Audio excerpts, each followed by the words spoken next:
made any money because, as in the film industry, everyone does everything for free.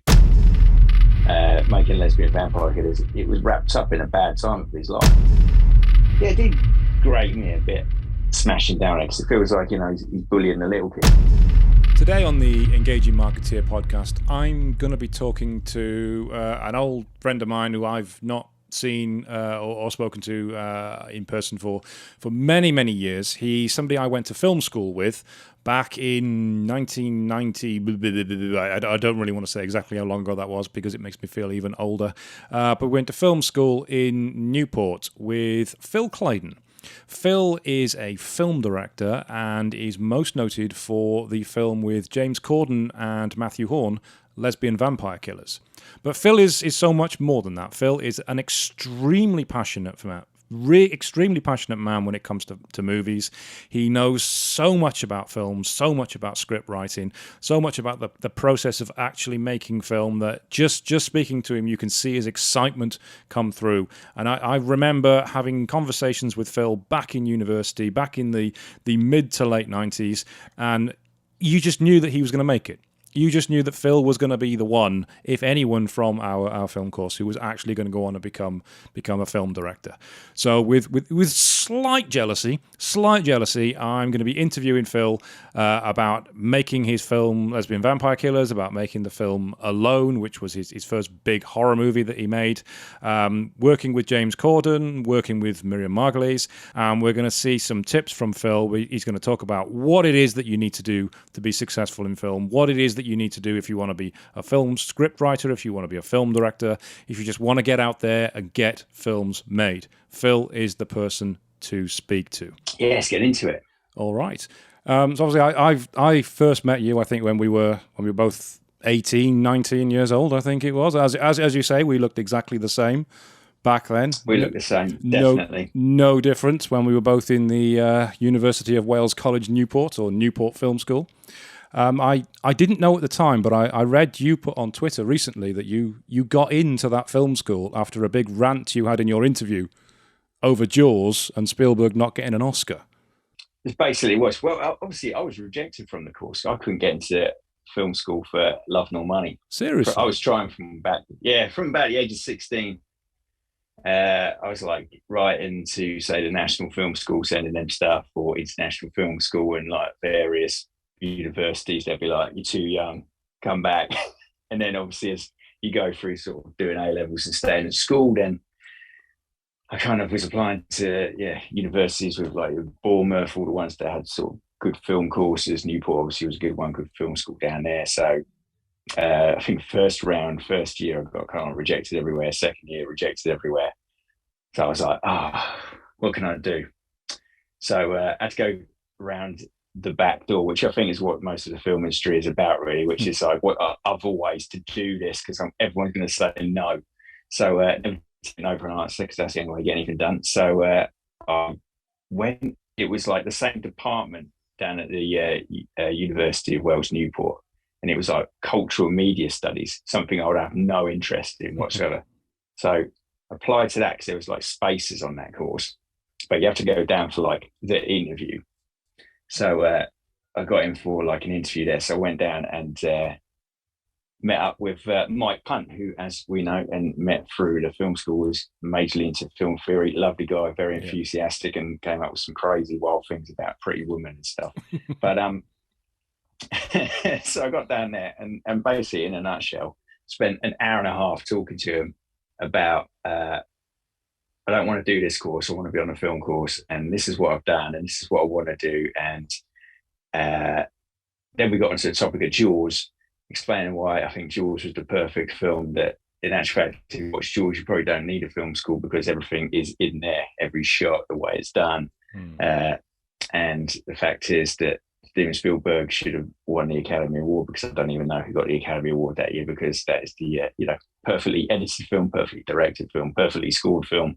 And went on into much detail and a lot of specifics. And anyway, I think I exhausted him, or he had to go and get a tea or something, because he ran off, and then he came flying back and he says, I feel like a used car salesman, but it's oversubscribed, but I'm going to put you on the film course. And that was that. So first day where we all met each other, I was the I was the reprobate kid who'd come in, Just blagged your way in. come in from coming on a complete other course, and then which is quite weird, isn't it? 'Cause you meet a lot of people who are on the film course who have kind of like, they just do photography, or they wanted to do film and thought, oh, I do photography, so I'll do movies. And you find that you think everybody's going to be a massive film enthusiast doing film, and there's obviously yourselves and the others who are there, but a lot of them were like, it sounds like a good idea, I think I'll do it.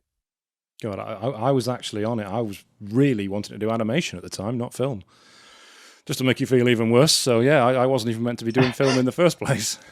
But I remember you were there, and I remember you were big into making spoofs, which I wholeheartedly believed was fine. Unfortunately, it was like the dynamic of the film school at the time. They're very based on genre and anti-genre and anything that was anti-narrative. So they kept throwing, didn't they, sort of anti-narrative and experimental cinema as, and we're quoting spoof movies and horror movies and Spielberg movies. Yeah, they're making us watch a lot of Jean-Luc Godard when what we really wanted was a bit of Leslie Nielsen.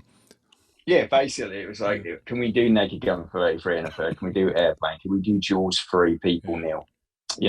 Those. Well, you mentioned the spoofs, Phil, and yeah, I did make a lot of spoofs when I was sort of like 16, 17, or maybe as early as 15. So got my mum's VHS-C camcorder and just went out into the woods and started making crap like Batman spoof and RoboCop and Aliens with a cardboard alien suit. Absolutely bloody terrible. But what sort of stuff were you doing at that early age to get you into this? I think I was just making sort of films with my mates, kind of like with crazy like Teenage Rebels and Myths and Legends, and most of them were kind of like, I don't need artists. I'll probably have like the opening and a bit of a middle, and then get bored and move on to something else that I wanted to shoot. And so it was kind of like it was like you. It's very much just had a sort of VHS camera, and then moved to kind of high 8 camera, and it's just kind of like shooting off the wall stuff. I remember like writing a lot of things, kind of writing screenplays, handwritten, that were probably awful and terrible right now. That sort of, and drawing posters based on movies that were basically rip-offs of other movies that you want to do. You know what I mean? That's kind of like if I was going to rip off Jaws, it'd be called Giant Fin, and then later obviously I'd write a children's book about that. It's kind of like, oh, what can I do?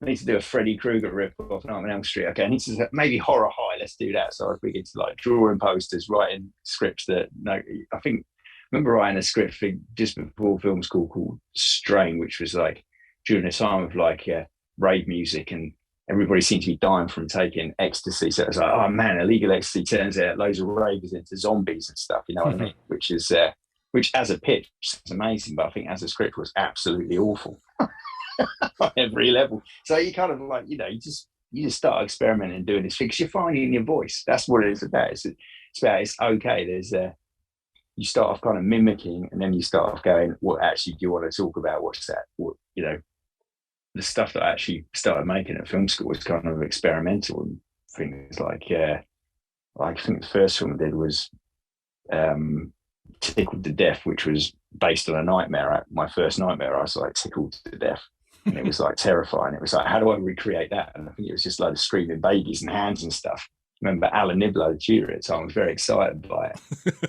because it was like my first film was kind of like a short narrative about an alcoholic redemption story, which starred my dad, which was just a very straightforward kind of like man overcoming alcoholism, which they weren't interested in, and then something experimental with like loads of screaming babies and hands and weirdness going on.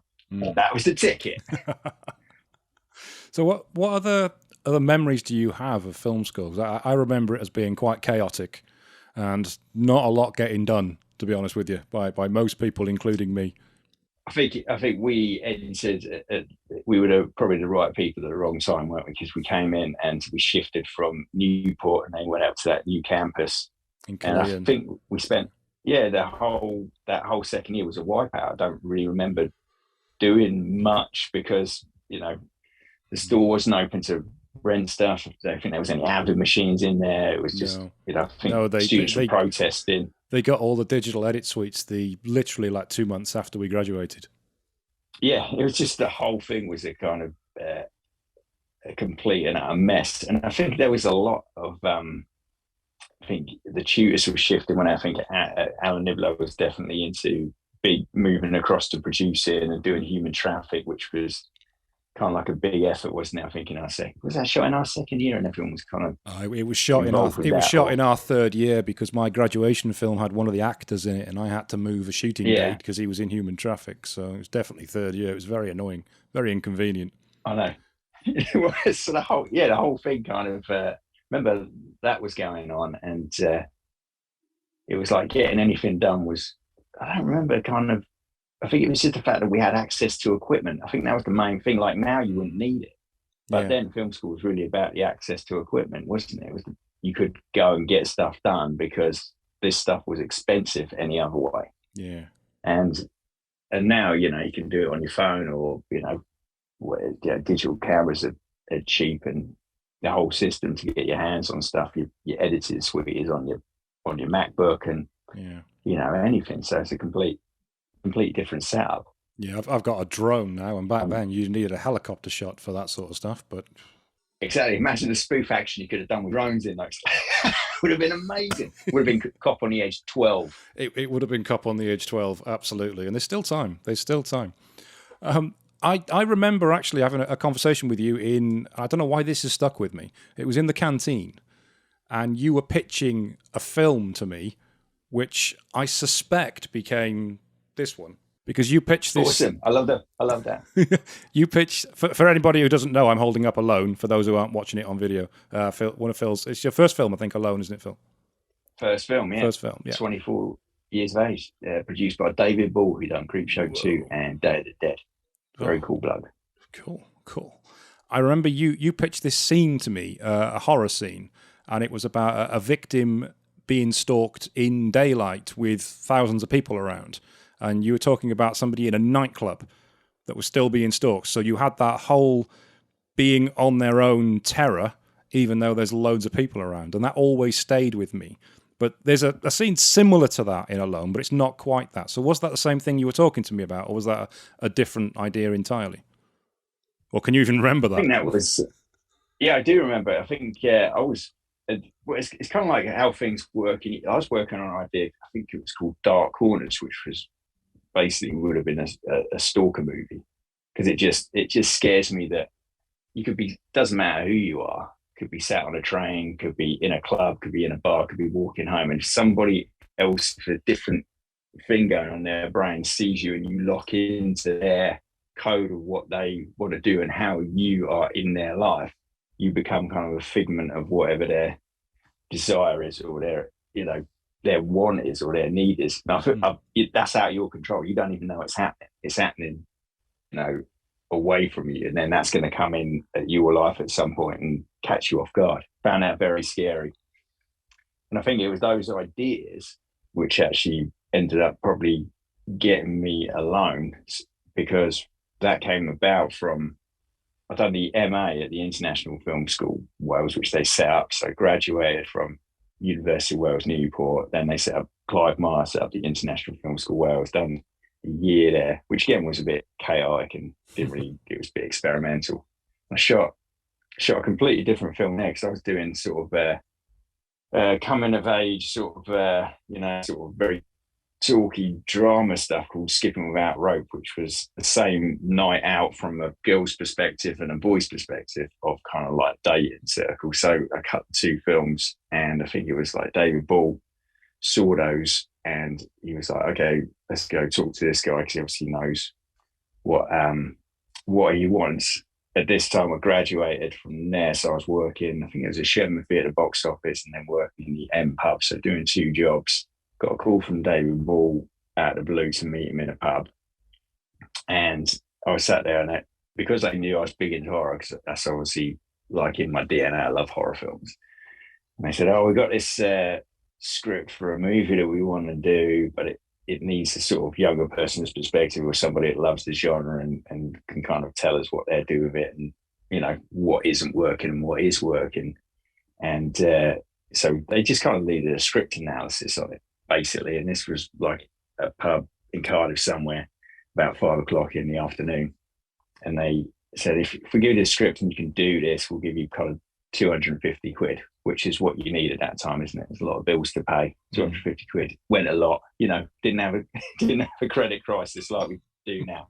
So they said, the figures, we need it by this time tomorrow. So that evening, I sort of had to sit down and read the script and then come up with I think it was about a 30-page document on what I do with it, what I change, what it needs to be, like coming up with like rough scene ideas, how to shoot it, kind of whole kind of like Bible. So I took that to them the following day. And David Ball and his partners, they read it.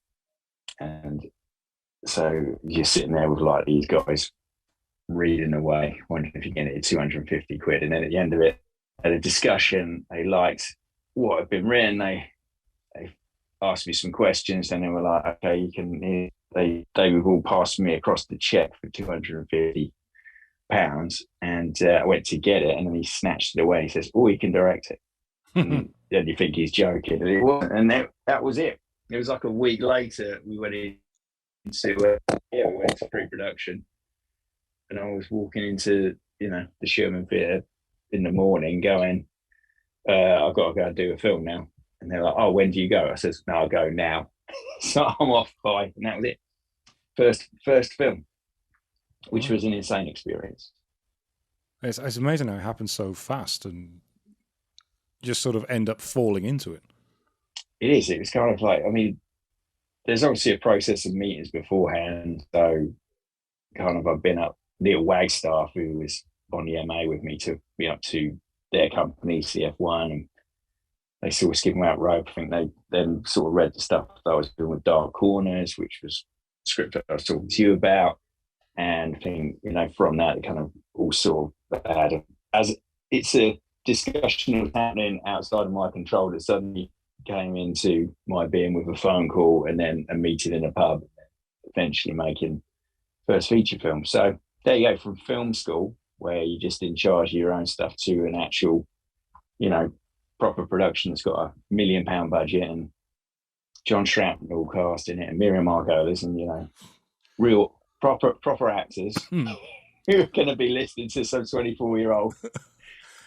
But it was great. It was a very kind of, it was, in terms of kind of like what you could do with the script, they kind of wanted it a certain way. So you kind of had to balance between creatively what it is they were going for and kind of not kind of going too far away from what their model was. So, but it was quite experimental. They did let me do some stuff, which, You've touched on it there, and I did want to ask that, because Miriam Margolis, for example, she's an absolute tour de force. I've seen her interviewed a few times, and even Graham Norton can't keep control of her, because she will just go off on one and she doesn't care what she does or what she says or who she offends. How do you actually direct somebody with that much power and that much sort of, well, just that much presence? How do you control her, or do you? I think it's the same thing as anybody or any actor turn up. They just want to know that you're confident, you're in control, and they can trust you, that what you're going to get from them is going to be within, a certain box, so to speak. So their performance is being curated in the right way. And I think that's kind of like your job as a director anyway. It's the fact that we're there just to balance. So we're not too far over the top, but we're transmitting what we need to transmit story-wise. And obviously, you get to sit down with Miriam and you get to sit down with John Shattle beforehand, where you can go through kind of like your lookbooks and your storyboards and how you want to shoot it and what you're trying to achieve. So just from your kind of vision of what you're trying to get, they become on board. So they're like, it doesn't matter what age you are creatively, you're excited by different creative kind of visions going on. So they're excited by it, going, okay, he's got an idea of what it is he wants to do. So then you get on set, which is, I think if you're disciplined and you know what it is you want from them, and also within a certain amount of takes you've got what you want, because you don't want to exhaust it now. So because the thing about, and they're so professional, they come in, they know what they need to do, they know the tone of what performance you want. And tone's a big point, because it's that kind of just balance of getting it right. And then it really is, it's just a two-way respectful. It's like there wasn't too much testing going on. Like a lot of actors, especially in her position, probably test you if they didn't trust you. Right. But we had a lot of trust from the start. And I think that's a combination of myself and also the fact that when it's well produced, they put a crew around you, which is kind of very experienced. The whole thing feels very safe space for them for a performance. And they know that when you say cut and we can move on, they're going, yes, I do agree that we have got this and we can move on. Yeah. And we had to do some crazy stuff. Because I remember David, I wanted to do like some time-lapse stuff, like, because she was a smoker. She isn't a smoker. The casework she was playing was a smoker, so she had these herbal cigarettes. And what you usually use now, obviously, is just a hand up. I wanted a time lapse with a cigarette burning down and keep cutting to this cigarette burning down. And we actually sat Miriam Margolis in the chair with her hand and the camera just on a close up of Miriam Margolis' hand, not even a fax where the money is, just with a cigarette burning down, which David Ball found hilarious. He just sat there with a talent like Miriam Margolis, and he sat there for 12 minutes watching the cigarette burn down, time lapse. It's cool. It's in the film. It's all there. Didn't seem too bothered. Just get to see it. Yeah, I watched it again last night, and you do some uncomfortable close-ups with Miriam. So you're really zooming right in on her face, and just there's lots of really fast jump cuts on her face to make, basically, I believe it's to disorientate the viewer, because it's not an easy film to watch, is it? It's a difficult film to watch. It is a difficult film to watch, because it is. I think the first thing was one of the things that they found interesting. Like Miriam was like, "How close do you have in the camera?" Because they're not, they're not. Where I put it was actually closer than they usually have it. So that was like an interesting thing for them in terms of acting, because they have to stay, because the focus becomes, they've got to stay in position more. There's less room for them to move around. Behind that was the fact that the main character, for people watching, it's a POV. Most of the movie's POV, so which point of view from the stalker.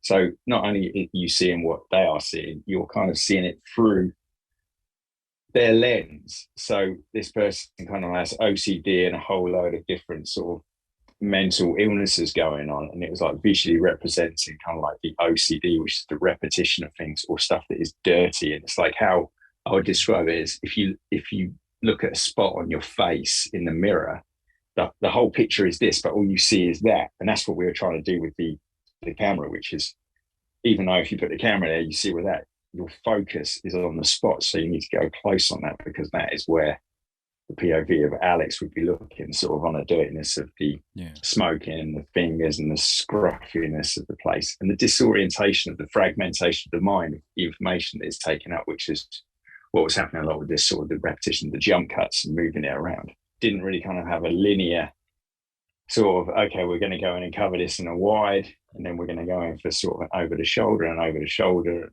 do some singles. It was kind of like you were covering it from the main character. You weren't shooting, you were shooting from the point of view of the main character, which obviously you got no reverses. You're always in on doing that. You're not coming round, but say behind the caseworker and then shooting Alex who is talking. It's like Alex is always inside what they are seeing.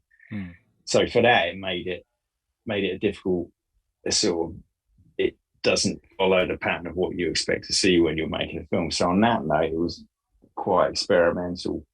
I remember speaking to the producers, because they thought that this sort of stuff hadn't done before. So I was making them aware of this Smack My Bitch Up prodigy video, which was big at the time, which was the whole thing was kind of like all POV. And it's like, and that's basically what we're doing. Yes, of course. I was trying to think, because without spoiling the film for anybody who hasn't seen it, now you've mentioned that, it's suddenly twigged. The Smack My Bitch Up video has the same effectively, I was like, twist at the end, doesn't it? Yeah. But yeah, I won't spoil it for anybody And who hasn't seen it. that was the thing. It was like very funny with perception, isn't it, of what you think a gender is in a certain type of movie and how it ends up, what you can do when you could flip the script. And that it was like, yeah, it's been done in an awesome video by the Prodigy. Yeah, film wise, it was small budget movie. It was had kind of like a limited release, which was great. With when we had VHS and Blockbuster video, it's great seeing all the VHSs there. I think it done okay. I mean, we got it to some film festivals. It sort of got up for a British Independent Film Award for editing by Jonathan Rudd. We had two editors. We started off with a young guy, who's a cool guy called Nick Lofton. He done kind of like the first edit, but then the producers weren't happy with the way it was going. Which had done a movie previously with Jonathan Rudd, so they had to switch from Nick, who done a great job getting us somewhere, to Jonathan coming in, who sort of really came in with more of a kind of like a cinematic overview of how to make it all gel and fit. Yeah. And so that was and also they had Rick Wakeman on to do the music, because he was a big friend with David Ball, and Rick Wakeman was going to do the score, which is very exciting. But the thing about it was we were temping it with music from John Carpenter's The Fog, Requiem for a Dream, Clint Mansell, a lot of stuff to give it the edge that we wanted. And Rick Wakeman, we couldn't get the score from him. We waited a while, and then the first kind of like CD came through, which obviously we're very excited about. He's done a lot of, obviously, Ken Russell films. He's absolute genius and a lovely bloke and very funny. But when I first heard the soundtrack, when I first heard the score, it just had a vibe which would have been great if it was a 70s, like a 70s movie. But tonally, it just didn't fit with what we were doing. So how do we continue with this? Because we put it to picture, and it's when they're not marrying up. So then I went, well, let's just go away, get a keyboard and some like samples, and I think we can come up with what we want. So we actually went away, the editor Jonathan Rudd, who had a friend called Jim Bettridge, who had a studio. We went in there, and I used to play some like tunes on my Casio keyboard from like when I was a kid, and I'd play them, record them on the phone, and we're going to the studio. So, and then what we did is then we put that to picture, and then we put Rick Wakeman's score to picture, just like the few cues that it had done. And then the producers kind of had to make a decision on which way they were going, because obviously they had to make an uncomfortable phone call to Rick if we didn't want to continue, and then we'd have the extra work of scoring the whole picture. So we ended up having to go and score that picture. Oh, right. But that was just to get the sound right. Because the thing about it was like the whole idea of Alone was, one of the pictures was Hear the Fear, because you're inside the headspace. So not only you see it, it's kind of like the important thing of like being able to hear your movie of what it is you want in terms of the sound, in terms of the music. I didn't want any kind of sort of tinny sound effects. I wanted sort of very organic, eerie drones and stuff going on. So it's a very intense movie in terms of like, the tone of it is very dour, I'd say. Kind of doesn't. Yeah, it's it's very different to the second film that you went on to make. It was like bizarre with Alone. It was kind of some of the stuff. I'm proud of some of it. Doesn't work. It's kind of like the thing. It's one of those movies where it tries to do too much in terms of like there's the police storyline and all that kind of stuff. And sometimes you think if you remove that from these movies, then you just get into the nitty gritty of what Alex was doing and how they were working, and then you tell their story away from you. You remove the police story, you might have had a more coherent film in terms of just this space that this person works in, rather than kind of going off and then kind of doing the sort of police chasing down this person, which, so kind of like some of it works, some of it, doesn't really work. But at 24, you're making your first film, which isn't initially from kind of like your script or whatever, so you're almost a gun for hire. And then so then you think, okay, film one down. I mean, this is like, he made a feature film. That's a big deal. It's hard to get a feature film done. So when's number two happening? Well, number two didn't happen for 7 years. Was it that long? From Alone to Lesbian Vampire Killers. Yeah, 7 years. So in between in between that, you got one film. Doesn't really set you up where you want to, where you're thinking of going, because it's not like suddenly you get an agent and you get managers and you're represented and stuff. It's kind of like it's a small fish in a massive pond of movies and other filmmakers. So then it was like a long process of development. I was developing something else called Zombie Island, which I still love to make, which was a riff on the reality TV craze at the time, which is still huge now, but it would be like death sports television, like The Running Man, where 7 contestants had 70 minutes to survive on an island with these genetically engineered zombies called the Joshua breed. And that was a cool movie. And a guy called Vic Bateman at AB Pictures really wanted to do it. And we had like maquettes made of like the zombies and everything. And it was a long process. So we wrote that, got some money from the UK Film Council as well. So that helped out. And it was just a long process of kind of like trying to develop that, there was another movie in there, which was a mermaid horror movie. So it's in the horror genre. And we wanted to do kind of like, we were thinking maybe we should do some really low budget, 50 grand sort of horror movies, real lo-fi stuff. And I had a friend at MTV at that time, and they were like, oh, my friends, they're writing this script. And it's kind of like a riff on the Hammer. It's like Twins of Evils, Vampire Lovers, that sort of stuff. But it's called Lesbian Vampire Killers. So it's a riff on the lesbian vampire subgenre that Hammer kind of created. Yeah. And I was like, awesome. And anyway, 6 weeks later, script came along. It was hilarious because you're thinking, what's it going to be like? But it was genuinely funny. Really, really liked it. A lot of love for the genre. So it was a good riff on, if you took the comedy out of it, you got a straightforward Hammer movie with, if you did it from the perspective of the vicar in the movie trying to rescue his daughter in Lesbian Vampire Killers, you got a straightforward Hammer film.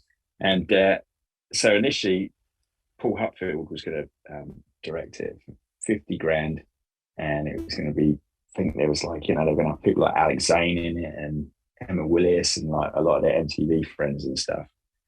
And then I can't remember like the ins and outs details, but through Vic Bateman, who was into Zombie Island, he was big into Lesbian Vampire Killers. And obviously he talked about it at a few festivals and markets. So the response had been good. So he reckons you could probably get $1 million for it. And I think Paul was still attached to the director. I don't know what happened in the course of the situation, but they were like, we want to go a different way with the direct. They were saying, and I remember someone saying to me, but don't worry, you're not the director because you can't do comedy. But he put me down at some point. It wasn't Big Bateman or anyone, which was bizarre because 24 hours later, it was like Big Bateman was asking, going, "No, you can do it. You kind of like know your horror stuff." And it's like, it's the same similar thing, horror comedy. So we'd love to do it. So I think, that was an awkward conversation with Paul, who would have to relinquish the reins of like directing Lesbian Vampire Killers, and I would take the reins over. He said he had kind of understood it, but it would be a bit like watching somebody have sex with his wife. So it was a bit, I got it, he was upset.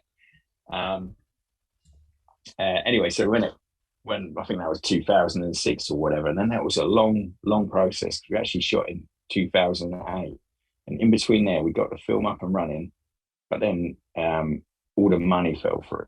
But while we got the film up and running, we cast James Cordon, and James Cordon came in for an audition because I liked him in Teachers and History Boys. So he came in for audition. He was awesome. He was in. I had his number. We kept talking. Film fell through, which was probably a good thing because I think at the time Andrew Lee Potts was playing Jimmy, and I don't think James Cordon was too happy with Andrew Lee Potts being Jimmy. So we could have turned into a nightmare shoot.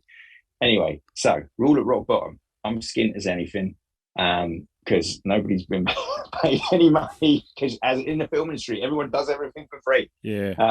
That's what everyone should understand. It's all freebies until somebody signs you a check. So there we were, nothing had happened. But previous to this, I've been in for a meeting with Simon Oakes and Hammer, who had got up and running. and they'd heard about Lesbian Vampire Killers, and they thought it'd be a perfect kind of like Hammer vehicle for them, because it is basically a pastiche of what Hammer was, and bringing it kind of like sort of having fun with the ridiculousness of the stuff that they did. So they were in. So I got a phone call because they'd heard obviously the film had gone down. They were like, we want to do Lesbian Vampire Killers, like Hammer Horror presents Lesbian Vampire Killers. Great title that would have been.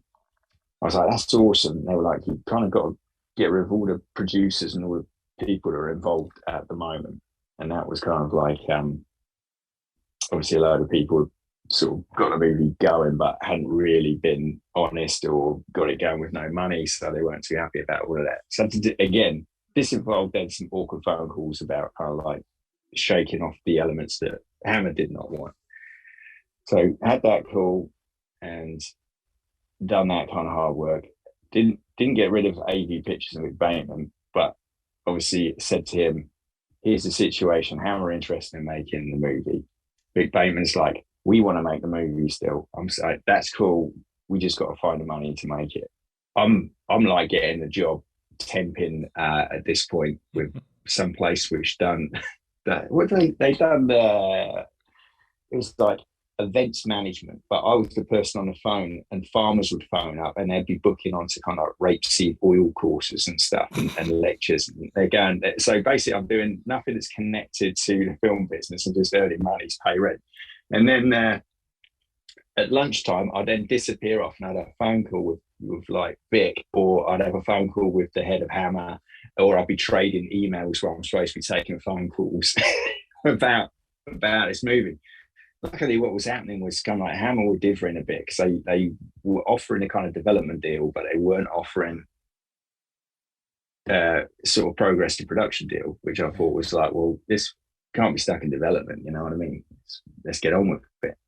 Vic Bateman and the guys at AV Pictures, they got a meeting with Momentum Pictures with a couple of guys called Robert Wallach and Xavier Marchand, who are a couple of great guys who are at Momentum. So at lunchtime, I took a long lunch, said to the boss, I'm off, long lunch, I'll be back to book more farmers onto these various courses.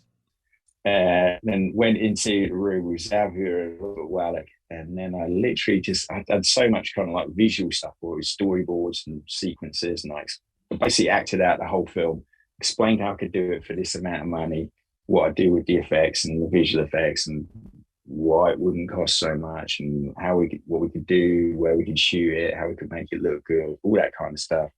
And they were Xavier and Robert were very excited at the end of the. I'm thinking, I've got to get back to work. At the end, they're like, "Oh yeah, this is great. We're going to come in for half."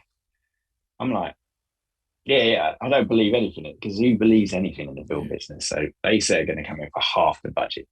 Anyway, Vic Bateman and the guys at AV, they're very excited by all of this. I'm like, "Great, see you later. I'm off to work."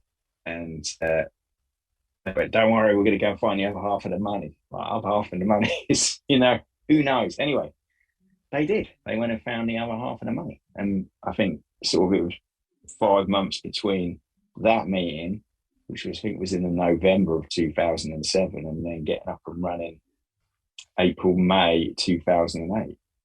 And in between then, we got an excellent producer on board called Steve Clarkall, because they were going, at that point, technically, I was the producer, and it was quite exhausting. I was battering off phone calls with Hammer, and I'm doing phone calls with Vic, and I'm trying to figure all this thing out. I remember then having to have an awkward phone call with Hammer, who were really angry about the fact that I was still with AV and Momentum were going to do it, and they'd all got the money together. And I kind of had to explain that, okay, I'm a filmmaker, you were offering me a development deal, and these guys are offering me money to make the film.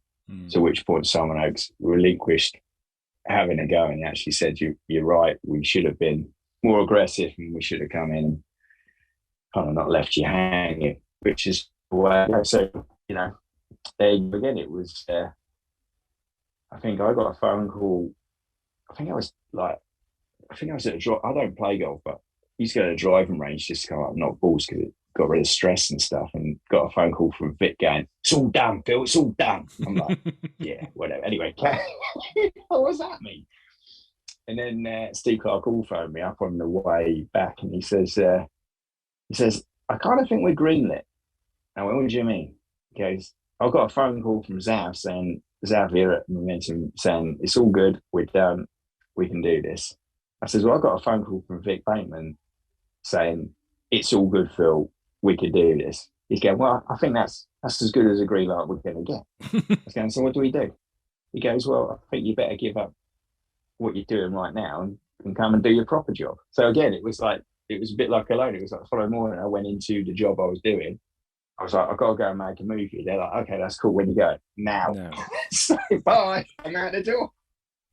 I went from like sort of the office where I was booking the farmers on to, I think we started in Guy Ritchie's office because Steve Clark all just finished Rock and Roller, so he set the offices set up at Guy Ritchie's place. So we went there and started on prep for Lesbian Vampire Killers.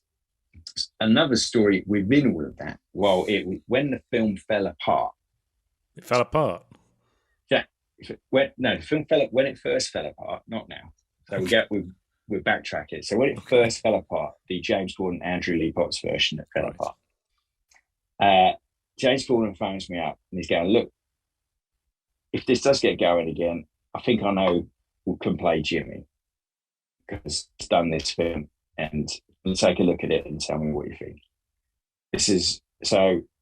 Here he goes. My mate's coming to HTV Studios, just where we were in Wales, and she's going to bring us some like DVDs to have a look at. So I go downstairs. Ruth Jones, who obviously co-wrote Gavin and Stacey, she brings me in. Lovely. She brings me in DVDs, Gavin and Stacey. I go home and watch Gavin and Stacey, which was hilarious. Matt Horn was great. Phone up James and like, so would he do it? Right, yeah, I reckon he'll do it. So I think he phoned Matt. Matt was up for it, and that was that. So it was quite funny because at that stage I was then talking to those two and talking to their agents while I was doing the Hammer thing. So I had all these kind of like different conversations with all these people where you don't really know what you're doing. I think that's the main thing about the film industry. Don't worry, nobody knows what they're doing. So you just got to kind of say, I've got something, it's of value, and it's going to be awesome. I think you kind of go along with that. So that's how eventually we had those two still attached. Funnily enough, in the pitch, because they don't have any value internationally to sell anything, it was the title and the idea of it, which was the selling point, not so much James Corden and Matt Horn. Having them on, they knew that they could deliver the laughs, which was a great thing to have. But it was not their name specifically that kind of got it over the line. It was actually the title and what it could do in the marketplace, which got it over the line. And then subsequently, they obviously won loads of BAFTAs, got well overexposed, and then we released the film. That's the way to time it. So what was it like actually directing James Corden? Because again, he's a very larger than life sort of character, or was he slightly different back then? I think he was. James Corden went from kind of James Corden I could speak to on the phone to James Corden speak to my agent. In actual fact, it was pretty, for me, directing him, he just needed to know if it was funny or not. So basically that was the remit, we do a take. Is it funny? Yes, it's getting there. We'll give it another couple of goes, and then we kind of we will work out kind of a shorthand where we know that you can try stuff out to make it work or make it as funny as it can be.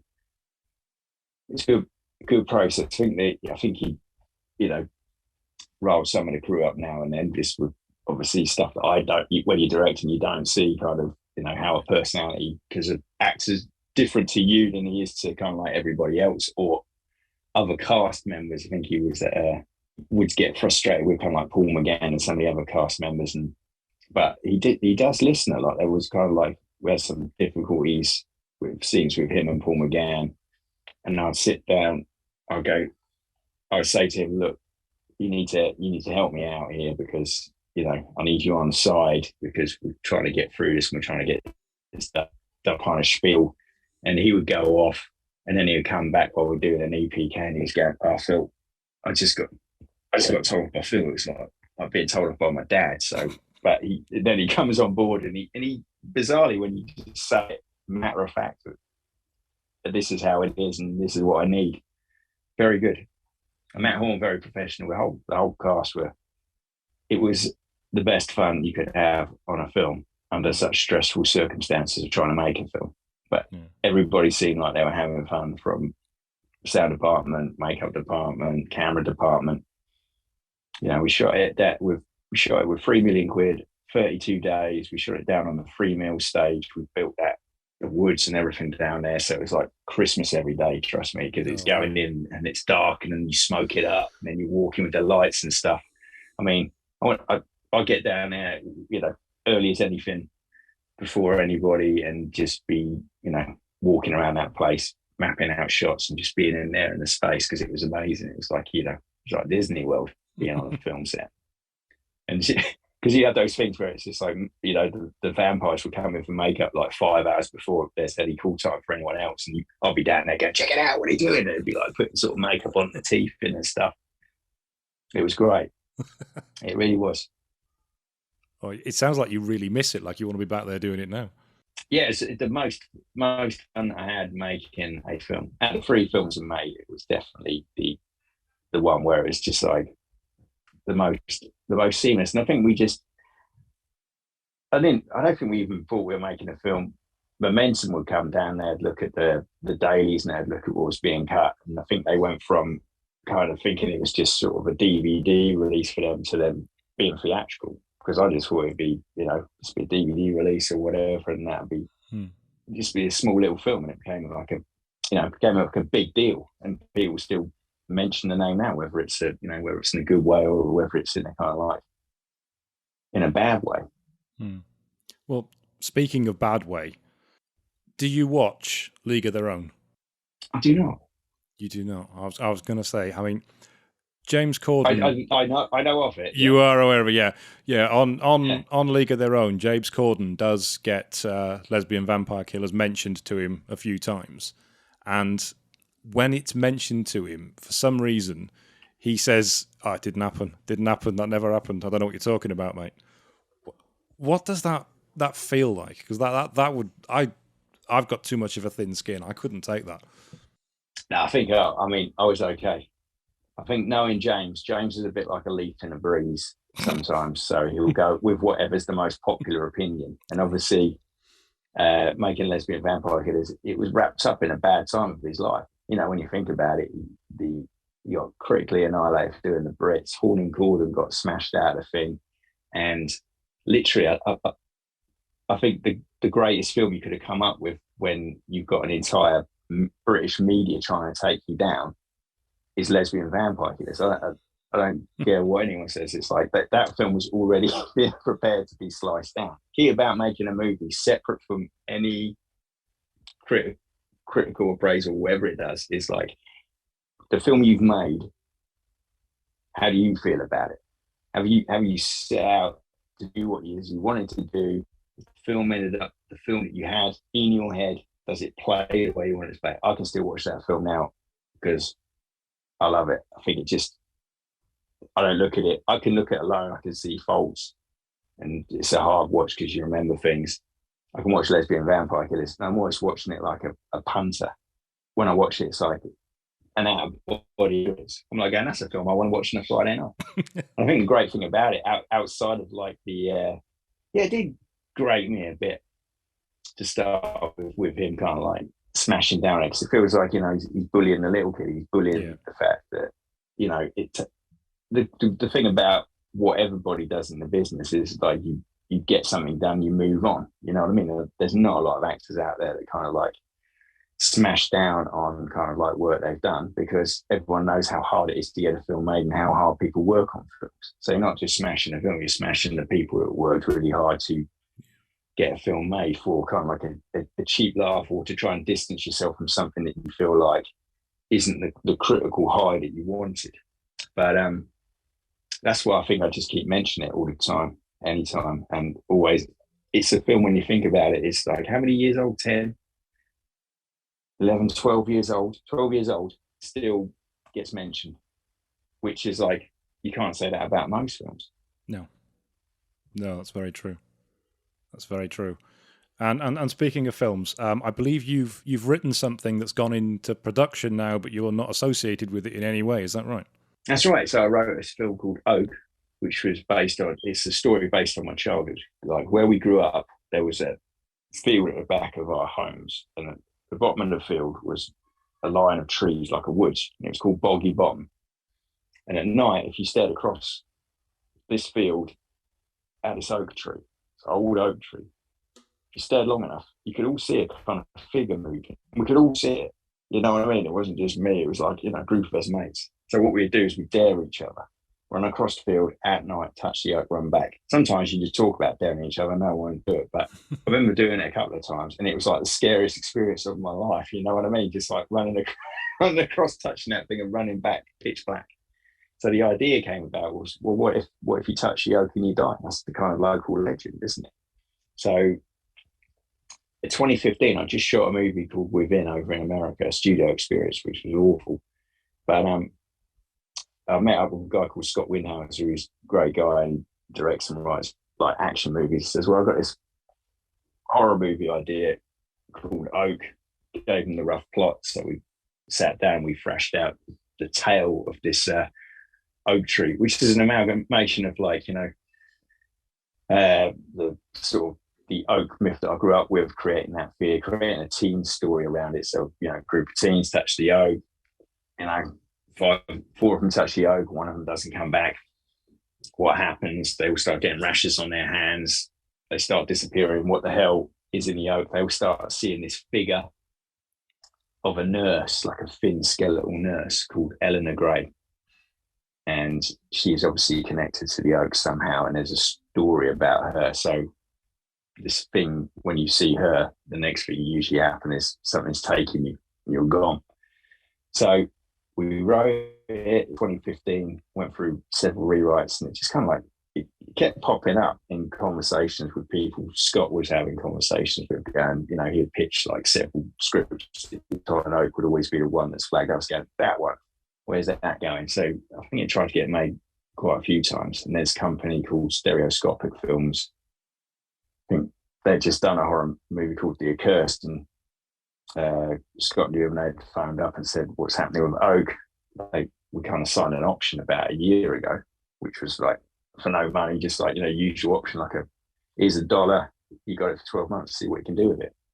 And lo and behold, they got like a money together and now shooting it with Joey Lauren Adams, who was from Chasing Amy, Amanda Sante, a load of up and coming young actors. So it looks really cool. So just checking it out on Instagram and stuff, and it's kind of, they got their own director on board because that's the way they wanted to go. That was one of the things that is, and I think that's down to the fact that sometimes if the person that writes it, directs it, that producers worry that they're going to have some sort of, edge creatively in terms of controlling the situation. So it's better to have a director coming in and interpreting some other source material. So it's been interesting. As I said, I kind of like seen the movie evolve through checking out IMDb and seeing stuff on Instagram, because there hasn't been many kind of like conversations, because this is what happens with writers. So it's kind of nice to be on the position of a writer, and writers are always bemoaning, which is just like, they're the first person in, you got this great idea, it's on a blank page, you got words on a blank page, and you can make a movie. And then it's like, we're making a movie, and it's like the writer is the forgotten person. The reason the movie exists is this insane idea here translates and spews out into a blank page there, and then goes into production. So the first people to come up with the thing, from my experience right now, is also the last people to get paid. So we're still waiting to get paid. I've checked in. It's not like they're saying you're not getting paid, but it's just like, is the wire in the wire? Is the check in the mail? What's going on? Because I'm sure that if the crew wasn't being paid, they wouldn't be turning over, right? But it's looking good. I'm excited to see what comes out of it. I know Scott's done some rewrites on it, because him and his manager worked together. They wanted to like add some other elements in. I think there's like, I see on IMDb sort of like there's detective characters and kind of like other adult elements. We had less adults in the version we did, because I kind of like went along with the idea of adults really can't help you out in a situation where death's coming for you as a kid. You know, I mean, as a teenager, you've got to sort it out yourself. So the parents were kind of elbowed, and the sort of school situation was sort of elbowed aside. But I think they brought in sort of a high school element and a detective element, which is cool because it kind of works with Final Destination. Kind of had those elements on, so it's kind of like what they're used to seeing within a horror movie. But I think a lot of the visuals that I'm seeing are still there, which is like, it looks creepy.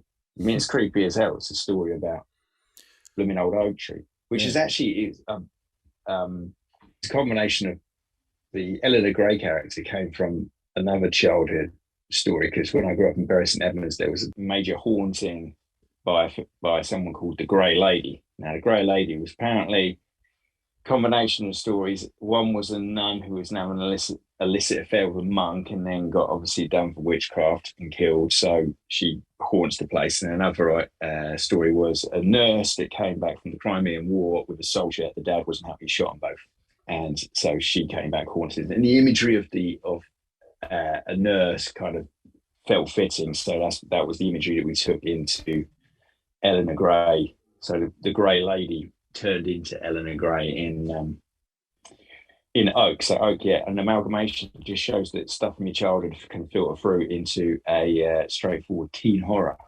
But hopefully it'll be kind of a combination of The Ring, It Follows, and The Nightmare on Elm Street. So, high hopes. Yeah. And the situation for you is reversed, because on this time you're not taking over a film that somebody else wrote and they're having to watch you sleep with their wife. It's the other way around. Yes, basically, I'm in Paul's position of watching somebody else, metaphorically, have sex with my wife. Yeah, but metaphorically. Yeah. Your book, I've seen you talking about that quite a lot. The Big Fin book. What was the Giant Fin? Giant Fin. What was all right, yeah. What was the thinking behind that, other than the fact you loved Jaws, obviously? Yeah, massive fan of Jaws, obviously. It came about, as I said, Giant Fin was actually the title of my Jaws rip-off movie that I was doing when I was a kid. And I make cardboard sharks out of cardboard boxes, and I'll do my own kind of Giant Fin 2, Giant Fin 3D, the whole thing. So the title stuck with me just in my head. And then it was my mother-in-law who was always like, you should be writing children's books, because I was coming up with ideas for children's book, but it's a lot of effort to write it and then illustrate it. And my brain was more in kind of like movies and screenplays. And my eldest son, Brody, named after obviously Brody from Jaws, so a lot of connection there. He has autism and ADHD, and due to the fact that he's in the, which is cool, but he was in the school system, and then he starts to realize that there's things about him and the way he interacts is slightly different from the other kids. So he'd come back from school and he'd be like, I want to be normal, I don't want to be different, which I didn't like, because that's not how the world works. The world needs different. Different is what makes us all individual, all exciting. We should be accepting of everybody's differences. We shouldn't strive for normality. That should be not the goal in life. And so the story came about because it was like, well, yeah, Giant Fin, the shark with a massive fin that wants to fit in. And that's the story of this tale of like, Giant Fin's got a huge fin, goes, swims around, meets all these different sharks, and realizes that sharks are thousands of different species of all shapes and sizes, all very different, all do different things. And realizes there isn't another shark like him. He's individual, he's different, and that should be cool, because all of these other sharks are happy to be a whale shark or a tiger shark or a hammerhead. And so that was that. Yeah. So again, wrote that sort of 2015, 2016 as a rhyming tale, and then kind of started to illustrate it sort of 2 years ago, and then released it last November. And that's doing really well. Hooked up with a local charity here called Youth Options, which do fantastic work for children and have fantastic schemes set up for children where they're let down by the school system, and they're that kind of place in between where people can go when they don't know where else to go and help their kids out. And Youth Options do a great job. So like 10% of all sales from Giant Fin goes to them. So it's been a great story. Starting to work on the next one, Giant Fin 2. So Giant Fin now, it'll be Giant Fin and the Sea That Time Forgot. So Giant Fin is now going to go back in time to see the Mosasaurus and the Loch Ness Monster and meet all those sort of prehistoric creatures. But yeah, that was, and that's the whole thing about self-marketing, because you're self-published. So you've got no one behind you. It's just you, yourself, and your computer, and, you know, doing animations and doing your own artwork and your own posters and getting it out there and trying to break through on an Amazon algorithm, because obviously the self-publishing starts with this level of friends and family, and then you've got the outer layer, which is kind of like the friends and acquaintances of them. Then you've got to start to break through into like where nobody knows about it, but they will start to know about it somehow. So that's kind of like where it's at now. And then obviously the beyond, where it starts to kind of filter into people's, you know, if you like this, you should see this book. So hopefully if I do a series of them, eventually the first giant thing will, you know, become more well known as more of them kind of we go down the line. And I trust if you do a Giant Fin 3, it'll be Giant Fin 3D. 3D, yeah, we're going to have to figure that one out, because it would have to come with the special glasses, but that definitely is what we want to do.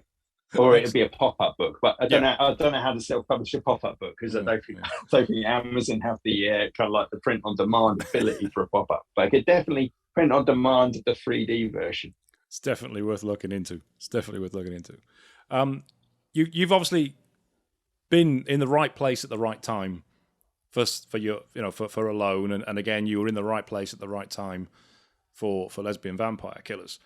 What advice could you give to somebody, you know, like us, being, you know, 18-year-olds trying to get this stuff done? What advice would you give to somebody now, bearing in mind, obviously, the film industry is quite different now, when the access to equipment is, well, it's easy. Kids today, it's too easy. Yeah, it is.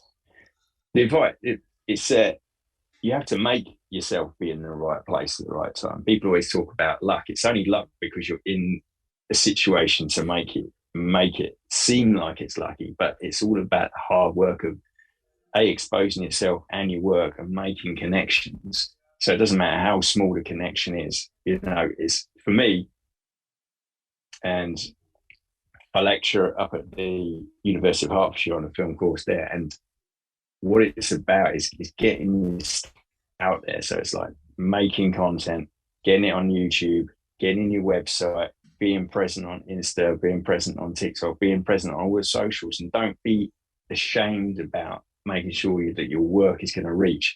Because what you want is people, if you send a query letter to somebody, which should always be short and to the point, it's like I made this fit, enter into competitions, win a little award, anything that you can do, a little accolade, send into someone.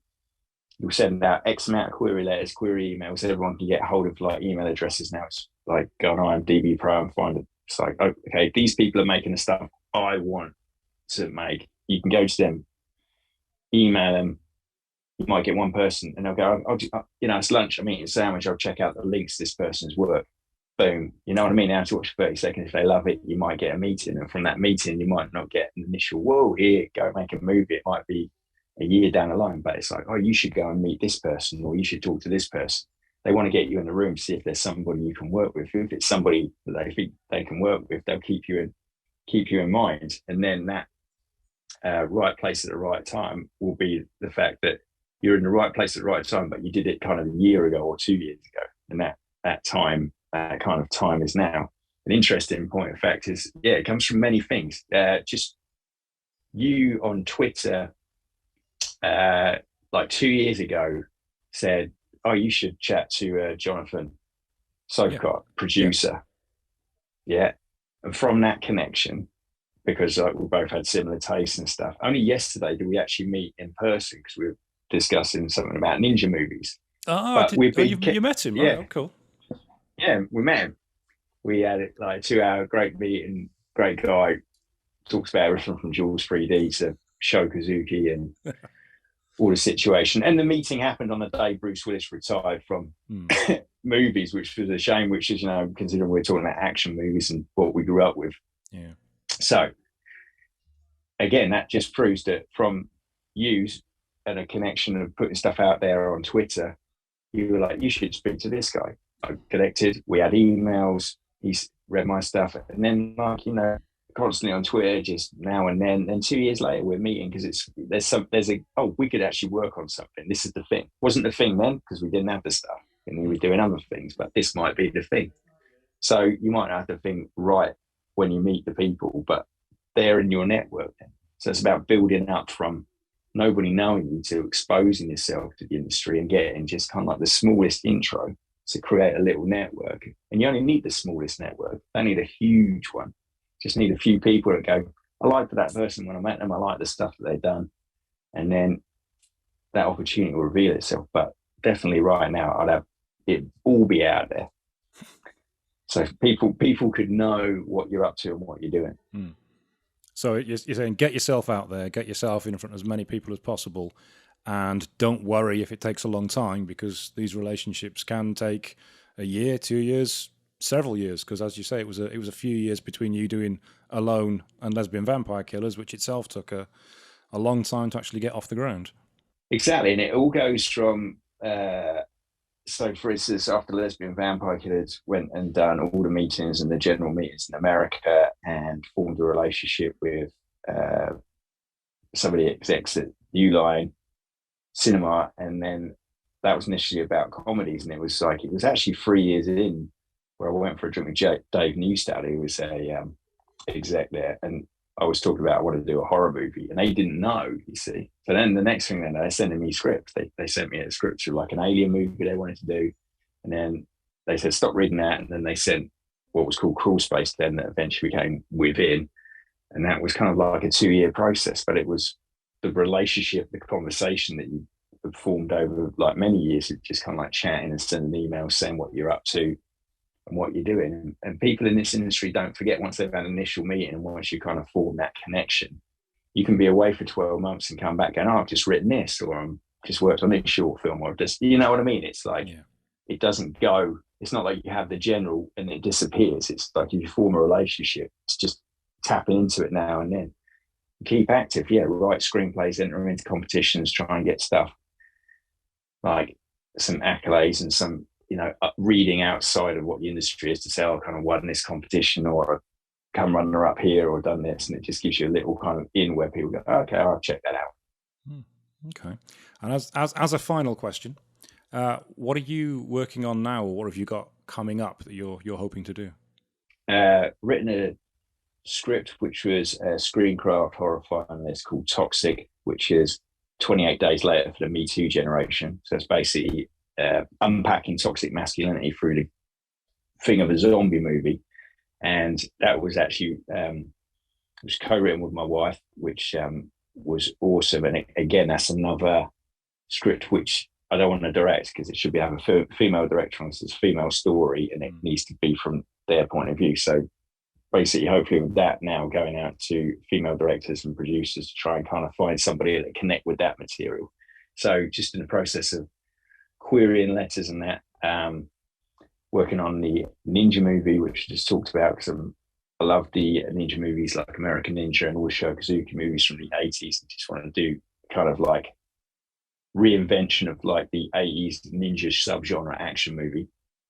And again, they're moving on to, there's a script I'm working on, which is kind of like a follow-on from Toxic, which is again dealing with toxic masculinity, called Dead X, where kind of like it's a riff on the slasher movie. But the thing about this is it's a Dead X who is the slasher that's killing off anybody that she tries to get close to. So it's basically kind of like this relationship she's had where the person's dead and she can't get rid of the Dead X. So that is kind of, it's going to be a bit funny. Toxic's a bit heavier, more serious, but Dead X is more kind of like a light-hearted thing. And then the one movie that I want to direct and make is a film which I've been pushing for the last 5 years, and I want to do this film. It's called Lust. It's an STD with benefits movie where this teenager, useless with women, he has a one-night stand with the most beautiful woman he's ever known. Following day, all the women are into him.